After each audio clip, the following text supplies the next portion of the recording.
తెలంగాణ జాగృతి నాయకులు కార్తీక్ గారు కాంగ్రెస్ పార్టీలోకి రావద్దు తీసుకోమని చెప్పడానికి మహేష్ కుమార్ గౌడ్ ఏం పరిమితం కాదు, పర్మనెంట్ కాదు. ఎవరు ఊహించని విజయశాంతి ఎమ్మెల్సీ పదవి వచ్చింది. సరే పొద్దున ఏమైనా జరగచ్చు. గతంలోనే కొన్ని వార్తలు బలంగా రావడం జరిగింది. నలుగురు ఎమ్మెల్యేలతోటి కాంగ్రెస్ పార్టీలోకి వస్తా అంటే మంత్రి పదవి అడిగారని చెప్పేసి. సో ఏమైనా జరగచ్చు. రేపు పొద్దున అట్లాంటి అవకాశాలు ఏమైనా ఉంటాయా, లేదంటే కవిత విషయంలో సొంతంగా పార్టీ పెట్టి ముందుకెళ్ళేటువంటి ఛాన్సెస్ ఏమైనా ఉంటాయా, ఎట్లా చూస్తున్నారు? సార్ అయితే ఈరోజు ముందుగా డాక్టర్ వైఎస్ రాజశేఖర రెడ్డి గారు, ఉమ్మడి ఆంధ్రప్రదేశ్ రాష్ట్ర మాజీ ముఖ్యమంత్రి అయినటువంటి రాజశేఖర రెడ్డి గారు వర్ధంతి సందర్భంగా వారికి ఘన నివాళులు అర్పిస్తూ, మహేష్ కుమార్ గౌడ్ గారు ఎవరు అని అంటే ఇంకేమనాలి, వారి రాష్ట్ర అధ్యక్షులు రాహుల్ గాంధీ గారైనా ఖర్గే గారైనా ఇంకెవరైనా సరే స్టేట్లో అంటే స్థానికంగా ఉన్నటువంటి రాజకీయంలో ఉన్నటువంటి అంశాలను పరిగణలోనికి తీసుకోకుండా నిర్ణయాలు తీసుకుంటారని వీరు ప్రచారం చేయడము కాంగ్రెస్ పార్టీ పైన అక్కసు వెళ్ళగక్కడమే సరిపోతుంది తప్ప అది నిజం కాదు. డెఫినెట్గా మహేష్ అన్న ఏం చెప్తుందో దాన్ని పార్టీ పరిగణలోనికి తీసుకుంటుంది. అయితే ఖచ్చితంగా ఇదే జరుగుతుందని మా వెంకటేష్ అన్న నిన్న చెప్పినాను అంటున్నాడు. కానీ నేను ఇది 12 జూన్ 2025 నాడే చెప్పిన. ఆ రోజు ప్యానెల్లో అన్ననే వెంకటేష్ అన్ననే ఉన్నాడు, సారే ఉన్నారు, మనోజ గారు ఉన్నారు, కవిత గెట్అవుట్ అనేది మన చర్చ. ఆ రోజే చెప్పిన నేను తెలంగాణ జాగృతి పార్టీ పెడుతుంది అక్క అని చెప్పి మనోజ గారికి చెప్తే, లేదండి అట్లా కాదు, మేము టీఆర్ఎస్లోనే ఉంటాము, మా నాయకత్వం మమ్మల్ని అర్థం చేసుకుంటామని చెప్పారు. పార్టీ లెటర్ వచ్చేంత వరకు కూడా జాగృతి నాయకులు అదే మాట్లాడారు. నేను ఆ డిబేట్ లో కూడా మేము ఇంకా పార్టీలో ఉన్నాం, అక్క ఏ నిర్ణయం తీసుకుంటారో చెప్తున్నారు. అదే డిబేట్ లో అదే డ్రైవ్ లో లెటర్ రావడం జరిగింది. దెన్ వెంటనే వాయిస్ చేంజ్ అయిపోయింది. ఎందుకంటే అది వారి ఓపిక, వారి సహనము, కేసీఆర్ గారి పైన ఉన్నటువంటి వారికి ఉన్నటువంటి నమ్మకము వారిని ఇక్కడ దాకా తీసుకొచ్చింది. కానీ నేను 12 జూన్ 2025 నాడే చెప్పిన ఇట్లాంటి సందర్భం జరుగుతుంది, ఇట్లాంటి చర్చ వస్తుందని. అయితే 12 జూన్ నాటికి చర్చ నుంచి 2 నెలల టైం తీసుకున్నారు. తెలుసుకొని చెప్పారా? నా ప్రెడిక్షన్ ఎప్పుడు కరెక్ట్ ఉంటుంది సార్. ఇప్పటి వరకు రాజకీయాల్లో 13 సంవత్సరాల నుంచి వచ్చి ఒక్క రోజు ముందే అర్ధరాత్రి ఆదివారం హడావుడిగా సభ పెట్టడం, తెల్లారి కవిత రావడం, ఇదంతా ఊహాజనితం అనుకోవాలా? అది ఇంకా నా ప్రెడిక్షన్ లో సీక్రెట్. అది నేను ఈ రోజు వరకు 13 సంవత్సరాల రాజకీయాల్లో నేను ప్రెడిక్ట్ చేసింది 100% స్ట్రైక్ రేట్ ఉంది నా ప్రెడిక్షన్కి అయితే. సో ఈరోజు అంటే జూన్ అంటే ఈనాటికి 2 నెలల టైము. ఈ చర్య తీసుకోవడానికి పెద్దలు కల్వకుంట్ల చంద్రశేఖరరావు గారికి 2 నెలల టైం పట్టింది. ఈ సందర్భంలో ఒక ప్రశ్న అడుగుతా, ఎందుకు మా మాదిగ జాతికి సంబంధించినటువంటి రాజయ్య గారు ఏ పార్టీ లైన్ దాటారని మీరు ఇట్లా జస్ట్ ఏ మినిట్లా ఆయనను మంత్రివర్గం నుంచి బర్తరఫ్ చేశారు? ఆయననేమో అంటే ఎస్సీకి సంబంధించిన ఆయననేమో మీరు జస్ట్ ఒక చిటికేసిన టైంలో బర్తరఫ్ చేస్తారు.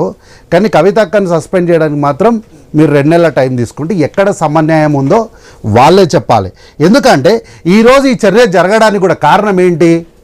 నిన్న కవితక్క ప్రెస్ మీట్ పెట్టి నిజాలు చెప్పింది. నిజాలే కాదు, దాన్ని కేవలం నిజాలను తీసిపారేయొద్దు, తన ఆవేదనతో మాట్లాడింది. మీరు నిన్న కావాలంటే తను మాట్లాడినప్పుడు గమనిస్తే తను మాట్లాడేటప్పుడు తన మాట ఎప్పుడు కూడా చాలా షార్ప్గా ఉంటుంది. కానీ నిన్న తను మాట్లాడేటప్పుడు తన మాటలో తండ్రి పైన ఉన్నటువంటి ప్రేమ కనిపించింది. తను ఏమనింది, నిన్నటి వరకు కల్వకుంట్ల చంద్రశేఖరరావు అంటే తెలంగాణ ఉద్యమ నాయకుడు, తెలంగాణ తెచ్చినటువంటి నాయకుడు అని చెప్పేవాళ్ళు, రేపటి నుంచి సిబిఐ కేసులో కాళేశ్వరం కేసులో నిందితులన్నీ దాకా తీసుకొచ్చిండ్రు, పక్కనున్న మీరే ఇక్కడ దాకా తీసుకొచ్చిరని తను ఒక భావోద్వేగంతో మాట్లాడింది. ఆ భావోద్వేగాన్ని కల్వకుంట్ల చంద్రశేఖరరావు గారికి అర్థమైందా లేకపోతే తప్పుగా గైడ్ చేశారో నాకు తెలియదు. కానీ కేవలము తండ్రి పైన ఉన్నటువంటి ప్రేమతోనే మాట్లాడింది కానీ చూడాలి తప్ప బీఆర్ఎస్ పార్టీ వాళ్ళు ఈరోజు నాకు ఒక విచిత్రం అనిపించింది. ఇట్లా ఆర్డర్ రాగానే అట్లా మా ఫ్లెక్సీలు ఫోటోలు ఎక్కడొక్కడ అన్ని తీసి కాల్ చేస్తున్నారు సార్. నాకు అర్థం కాలేదు ఎందుకు అంటే ఇది ఈరోజు ఇట్లా నిర్ణయం కాగానే కార్యకర్తల నుంచి వచ్చిన ఆక్రోశమో ఆవేదన కాదు. ఇది కల్వకుంట్ల తారక రామారావు అండ్ టీం వాళ్ళకు కూడా మనసులో ఉంది, పార్టీ డ్యామేజ్ కావడానికి, పార్టీ ఓడిపోవడానికి కవిత కారణం అంటే ఇందాక కాంబోజ్ గారు కూడా అదే అంటున్నా సార్. వచ్చినటువంటి నిరసనలే కావచ్చు.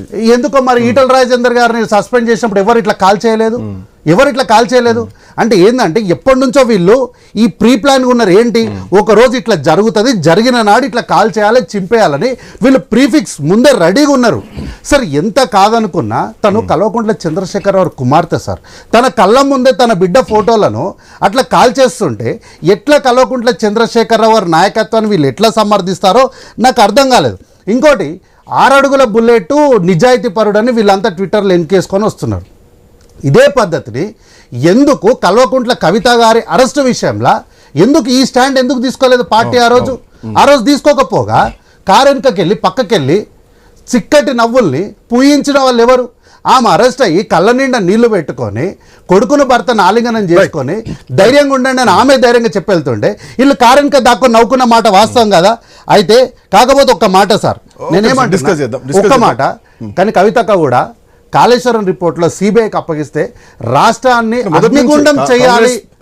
కవిత విషయంలో తీన్మార్ మల్లన్న చేసినటువంటి కామెంట్స్ కు కాంగ్రెస్ పార్టీ సింపతి చూపించింది, బీఆర్ఎస్ పార్టీ చూపించలేదు. ఈవెన్ ఈ రోజు కూడా దిష్టి బొమ్మలు తగలబెడితే కాంగ్రెస్ పార్టీ సింపతి చూపిస్తోంది, బీఆర్ఎస్ పార్టీ చూపించట్లేదు. సార్ ఎందుకంటే కాంగ్రెస్ ఎందుకు కొంత కన్సర్న్ చూపిస్తోంది? కన్సర్న్ ఏం కాదు సార్, వ్యక్తి పని గురించి మాట్లాడుతున్నా. అట్లా అని చెప్పి తనే మాకు సొంతం కాదు. అందుకే అంటున్నా అగ్నిగుండంగా రాష్ట్రాన్ని మార్చాలనుకోవడము మూర్ఖత్వమే అవుతుంది. ఎందుకంటే ఒక వ్యక్తి పైన వచ్చినటువంటి అవినీతి ఆరోపణలు, రాష్ట్రాన్ని 1,00,000 కోట్లు దోచుకున్న వాళ్ళపైన సిబిఐ ఎంక్వైరీ వస్తే రాష్ట్రాన్ని అగ్నిగుండంగా మార్చొద్దా అని అడగడము తప్పు. ఆ ప్రశ్న ఎందుకు మల్లన్న విషయంలో కాంగ్రెస్ పార్టీ తనపైన సానుభూతి చూపించిందంటే ఏమైనా ఉన్నారు సార్, సామెతలు కరెక్టే. కల్వకుంట్ల చంద్రశేఖరరావు గారు రాసి ఉంటారు, బుక్ ప్రింట్ చేయించింటారు, వారి గెజెట్ మీద సంతకం పెట్టింటారు, కరెక్టే, కాదనేది ఏం లేదు. కానీ ఆ సామెత ఎవరితోనో వాడుతున్నామో కూడా తెలుసుకోలేదు. ఒక మహిళ దగ్గరికి వెళ్ళి నీకు నాకు మంచం పోతుందా అంటే లాగిపెట్టి చెంపాలు అవ్వకపోతే ఏం చేస్తారు మళ్ళీ? కాబట్టి వారు ఆ రోజు మాట్లాడిన తప్పే. కాకపోతే అట్లా అని చెప్పి కవిత గారిని సమర్థించేది ఏం లేదు. రాజకీయంగా వారు మాకు ప్రత్యేక కవిత దారి ఎటు అడుగులు ఎటు పడబోతున్నాయి మాట్లాడుతూ ఒక చిన్న బ్రేక్ తీసుకుందాం. బ్రేక్ తర్వాత డిబేట్